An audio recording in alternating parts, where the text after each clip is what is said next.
Bonjour tout le monde. Aujourd'hui, ça sera la solution de l'exercice 2.3. Donc, l'exercice 2.3, vous avez au départ deux charges, une au point B qui est positive et une autre au point C qui est négative.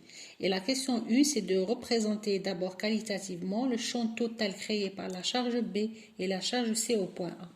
Donc, la charge B est une charge positive. Le champ qu'elle crée au point A, ce sera un champ sortant. Quand on dit sortant, par rapport à la charge B. Le champ créé par la charge C est une charge négative. Le champ créé par cette charge-là, ça sera rentrant, c'est-à-dire dirigé vers la charge elle-même. Donc, le champ total créé par les deux charges, ça sera la somme vectorielle des deux. Là, j'ai fait une représentation qualitative.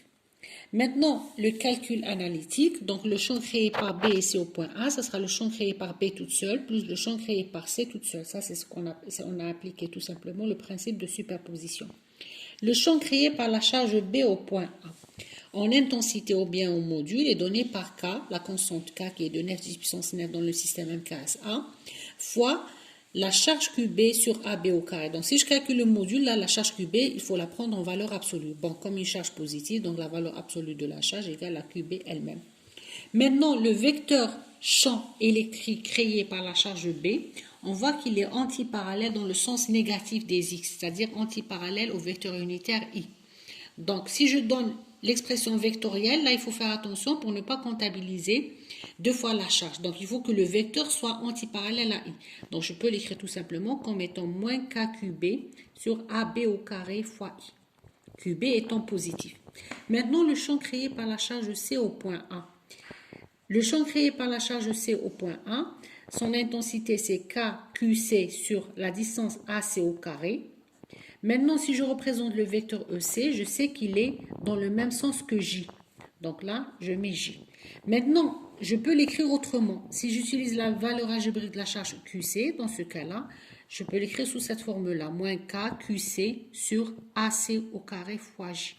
Donc, tout simplement, il faut faire attention pour que le champ c'est-à-dire le sens du champ sera dans le même sens que J. Donc là, la charge QC est négative, avec le moins et avec le moins, on aura un champ dans le même sens que J. Donc le champ total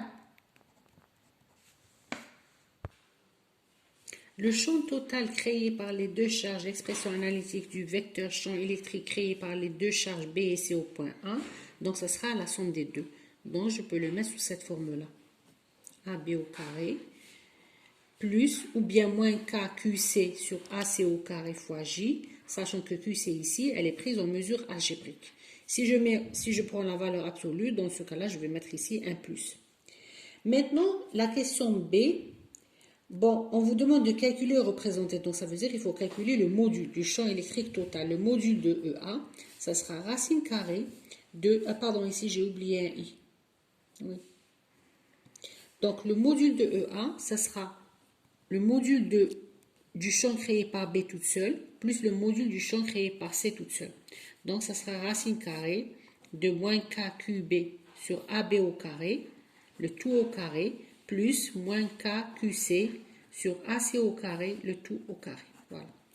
Donc, je vous laisse le choix de faire l'application numérique, sauf qu'il faut, encore une fois, il faut faire attention. Donc, si je peux avoir un champ, si je travaille dans le système SI, c'est-à-dire pour avoir l'unité de E en volts par mètre, dans ce cas-là, je prends K égale à 9 10 puissance 9 dans le système SI. Les charges sont données en coulomb. Et là, les distances, il faut les exprimer en mètres. Bon, là, ce n'est pas précisé, mais je suppose que c'est des centimètres. Donc, il faut convertir en mètres. D'accord? Donc, la distance AB, par exemple, ça sera égal à 3 cm. Il faut convertir en mètres, donc 0,03 mètres. Voilà. Ça, si on veut travailler dans le système MKSA. Donc, je vous laisse le choix de faire l'application numérique. Maintenant, pour la force, la question 2, on vous demande de déduire la force exercée sur la charge QA. La force exercée sur la... Donc là, on a d'abord calculé le champ créé par les charges B et C au point A. Maintenant, au point A, il y a une charge QA qui est positive. On veut avoir la force exercée sur la charge QA de la part des deux autres charges, c'est-à-dire de la part des charges B et C. Donc, la force exercée sur A, ou bien sur QA, ça sera tout simplement la mesure algébrique de la charge QA fois le champ total au point A. Donc, quand QA est positif, la force exercée, elle sera dans ce sens. Bien sûr, elle aura la même direction et le même sens que EA. C'est-à-dire, elle sera dirigée comme ça. L'expression analytique de cette force-là sera moins K QA QB sur AB au carré fois I moins K QC QA sur AC au carré fois J. Donc là, encore une fois, les charges sont prises en mesure algébrique. On vous demande le module de la force. Le module de la force, c'est une force qui a deux composantes. Le module de F, ça sera racine carrée de K, de moins K, QA, QB sur AB au carré, le tout au carré, plus moins K, QC, QA sur AC au carré, le tout au carré. Bon, bien sûr, la unité de la force, si vous exprimez le tout dans le système MKSA, vous aurez une force en newton. Je passe à la question 3. La question 3, on vous demande de calculer le potentiel créé par les charges QB et QC au point A. Le potentiel créé d'abord par la charge QB au point A. Donc, je l'appelle VB. Donc, VB, ce sera K, la constante K, fois QB en mesure algébrique sur la distance AB. Bon, le potentiel créé par la charge C au point A, bon là je mets peut-être comme ça, pour dire que c'est au point A que je le calcule, ça sera K fois la mesure algébrique de la charge QC sur la distance AC. Le potentiel total au point A, on applique toujours le principe de superposition, ça sera le potentiel créé par la charge B au point A, plus le potentiel créé par la charge C au point A, donc ça sera K, QB sur AB, plus K, QC sur AC. Donc, si je remplace K par 9 10 puissance 9 et les charges, je les prends en coulombs et les distances en mètres, j'aurai V exprimé en volts. Maintenant, l'énergie potentielle de la charge QA. Donc, l'énergie potentielle de la charge QA. L'énergie potentielle de la charge QA, ça sera tout simplement la mesure algébrique de la charge QA fois le potentiel au point A, c'est-à-dire QA fois VA. Donc, encore une fois, là, la charge, je la prends en mesure algébrique. Donc là, c'est une charge positive. La mesure algébrique de cette charge-là, ça sera tout simplement 10 puissance moins 7 coulombs. L'énergie, la question 4, on vous demande l'énergie interne du système créé par les trois charges. Donc, la question 4, on vous demande de calculer l'énergie interne créée par le système des quatre charges. Donc, l'énergie interne U, ça sera K fois QB QC sur la distance qui est laissée par BC, plus K QB QA sur la distance AB. Là, j'utilise directement un résultat qu'on a démontré en cours, plus K QA QC sur la distance AC. Bon, donc quand je fais l'application numérique, j'aurai U, ça sera 9 10 puissance 9. La valeur de la charge QB, c'est 2 10 puissance moins 7. QC, c'est moins 3 10 puissance moins 7. La distance BC, BC, là, il faut la calculer en lapin. Donc, BC, là, on voit que c'est un triangle droit. Donc, BC, ça sera racine carrée de AC au carré plus AB au carré. Donc, ça sera racine de 9 plus 9, c'est-à-dire racine de 18 en centimètres, bien sûr. Il faut le convertir en mètres, c'est-à-dire racine de 18 fois 0,001. Donc là, je multiplie par racine de 18 fois 0,01. Après, plus QB. QB, c'est toujours 2 10 puissance moins 7. QA, c'est une charge positive, donc fois 10 puissance moins 7. La distance AB, c'est 3 cm, donc c'est 3 10 puissance moins 2. Plus QA, c'est 10 puissance moins 7. QC, c'est moins 3 10 puissance moins 7 coulombs. Divisé par AC, la distance AC, c'est 3 10 puissance moins 2. Donc tout ça pour avoir une énergie en joule. Donc l'unité de l'énergie interne, c'est le joule dans le système MKSA.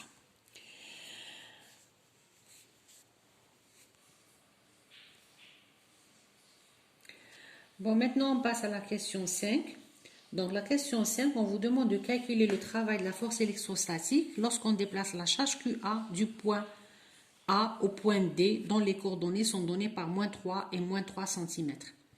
Donc là, il faut bien comprendre que ce n'est pas la force électrostatique qui va déplacer la charge. Donc là, on vous demande de calculer le travail de la force électrostatique.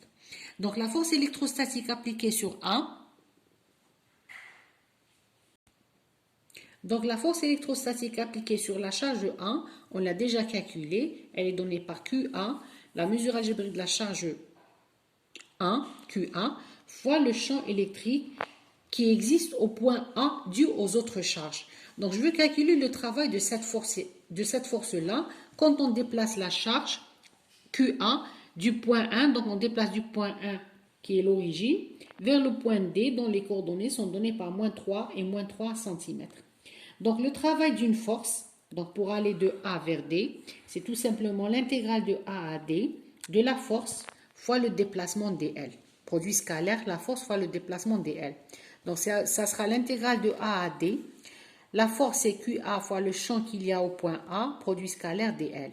Et là on utilise la relation qu'il y a pour passer du champ au potentiel. Donc le produit scalaire EADS n'est rien d'autre que moins la variation élémentaire du potentiel en allant de A vers D. Donc ça sera QA est une constante, je peux la sortir du signe intégral. Donc ça sera l'intégrale de A à D fois moins dV. Ou bien je sors le moins, donc ça sera dV. L'intégrale de dV, ce n'est rien d'autre que delta V ou bien V au point D moins V au point A. Donc voilà le travail de la force électrostatique. Pardon, là c'est quand on la déplace de A vers D. De A à D, ça sera tout simplement QA fois le potentiel au point A moins le potentiel au point D. La question 6, on vous demande de déterminer le champ extérieur qu'il faudrait appliquer pour maintenir la charge QA en équilibre au point D. Donc là, pour maintenir la charge QA au point D, là, il va falloir que je recalcule le champ d'abord électrique créé par les charges B et C. Donc la charge B, c'est une charge positive. La charge C, c'est une charge négative. Il faut que je recalcule le champ créé par ces deux charges-là au point D. Donc, supposons que le point D, bon, approximativement, je le représente ici. Donc, voilà le point D. Donc, il faut d'abord que je calcule le champ créé par B et C au point D. Donc, le champ créé par B et C au point D, il sera toujours sortant. Et le champ créé par la charge C au point D, ça sera un champ rentrant comme ça, EC. Donc, pour l'expression de le champ total au point D, ça sera la somme des deux, c'est-à-dire le champ créé par B plus le champ créé par C. Donc, il va falloir recalculer le champ créé par B. Le champ créé par B, là, c'est un peu plus compliqué que le cas précédent parce qu'on voit tout à l'heure, c'était un champ parallèle à l'axe des X. Là, c'est un champ qui est dans cette direction, donc il va falloir le recalculer. Comment je le recalcule? Donc là, je vois qu'il a deux composantes, une composante suivant X, une composante suivant Y. Donc, je détermine les deux composantes. Bon, c'est un calcul qui est un peu long, mais c'est pas compliqué. Pour avoir le champ, donc la question 6, c'est de déterminer le champ extérieur qu'il faudrait appliquer pour maintenir la charge QA en équilibre au point D. Donc d'abord, il faut calculer le champ électrique total créé au point D par les deux charges B et C. Donc ED, ça sera EB plus EC. Une fois on a déterminé le champ électrique au point D, il faut calculer la force exercée par la charge B et C au point D, qui sera tout simplement QA fois ED. Une fois on a déterminé FD, donc pour maintenir la force, le champ extérieur qu'il faudrait appliquer pour maintenir la charge, bon, d'abord il faut appliquer une force externe qui sera opposée à la force électrique exercée sur la charge QA, donc ce sera égal moins FD. Et cette force extérieure, ça sera égal tout simplement à QA fois E extérieur. Donc le champ extérieur qu'il faut appliquer, il faut que ça soit égal et opposé au champ créé par B et C au point D.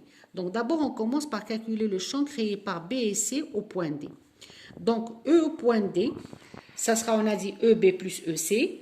EB est égal tout simplement le module de EB. Je commence d'abord par calculer le module du champ créé par B au point D. Bon, je le fais comme ça, EB au point D. Ça sera KQB sur la distance BD au carré. Pour le calcul de la distance BD au carré, ça ne pose pas de problème. Donc, on voit que BD au carré, ça sera tout simplement, donc de là à là, on a 3, de là à là, 6. Donc, ça sera 6 au carré plus 3 au carré. Donc c'est 36 plus 9 en centimètres bien sûr, en centimètres carrés. 9 plus 36, ça fait combien? Ça fait 45, c'est ça. 45. Donc BD, ça sera racine de 45 en centimètres. Maintenant, pour les composantes de EB. Donc, on voit très bien que EB, il a une composante suivant X et une composante suivant Y. Donc, si j'appelle cet angle-là alpha, la composante de EB suivant X, EBX, ça sera tout simplement EB fois cos alpha. Cos alpha, c'est facile à calculer, ça sera ça, cette distance-là, sur celle-là. Donc, cos alpha, ça sera cette distance qui est de, on a dit 6 cm. 6 cm sur celle-là. La distance BD, on l'a déjà calculée, c'est racine de 45. C'est bien ça. Bon, je vous demande toujours de revérifier les calculs. Ça, c'est pour cos alpha. EB, l'intensité de EB, donc on a dit qu'on l'a calculé. Maintenant, la composante suivant Y, ça sera EB, sinus alpha. Et sinus alpha, ça sera ce côté-là, c'est-à-dire 3 cm sur cette distance-là BD, c'est-à-dire sur la longueur de BD, donc ça sera sur racine de 45. Donc le champ total créé par B au point D, l'expression vectorielle du champ total, donc on voit qu'il a une composante suivant X qui est négatif et une composante suivant Y qui est aussi négatif. Donc là, je suis obligée de rajouter le signe moins.